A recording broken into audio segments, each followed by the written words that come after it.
അവൻ തന്റെ സ്വപ്നം അച്ഛനോടും പറഞ്ഞു. ഞാൻ ഭൂമിയെ സ്വർഗമാക്കും അച്ഛാ.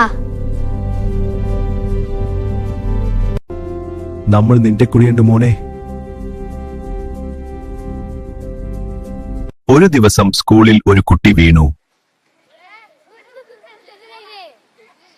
അഭിലാഷ് അവനെ സഹായിച്ചു. കരയുണ്ട്, ഞാനുണ്ടല്ലോ.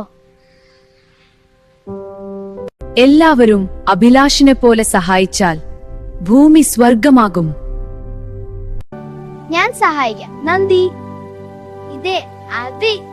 കുട്ടികൾ സഹായിക്കാൻ തുടങ്ങി. സഹായിച്ചാലും നന്ദി കാണിക്കാത്തത് ഭൂമിയുടെ പരാജയമാണ്. നന്ദിക്കെട്ട് കാണിക്കുന്ന ആളുകളുള്ള കാലം വരെ ഭൂമി സ്വർഗമാകില്ല. വീണ്ടും ഒരു രാത്രി അഭിലാഷ് ഒരു അത്ഭുതകരമായ സ്വപ്നം കണ്ടു. കാലം കടന്നു, വർഷങ്ങൾ മാറി. 2000 ലോകം വളരെ തിരക്കിലായി.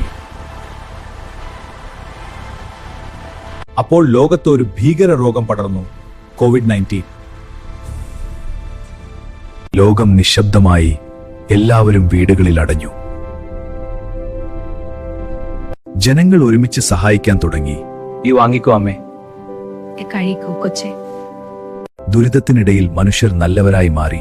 നമ്മൾ ഒരുമിച്ച് ഇതിനെ തോൽപ്പിക്കും. വേദനയിലൂടെ ലോകം ഒരു പാഠം പഠിച്ചു. ജാതിയോ മതമോ ഇനമോ അല്ല വലുത്.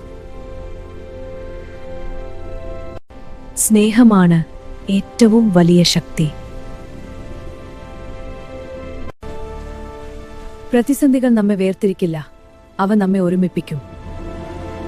മനുഷ്യരെല്ലാം വേർതിരിവില്ലാതെ ഒരുമിച്ച് കൊറോണ വൈറസിനെ തോൽപ്പിച്ചു.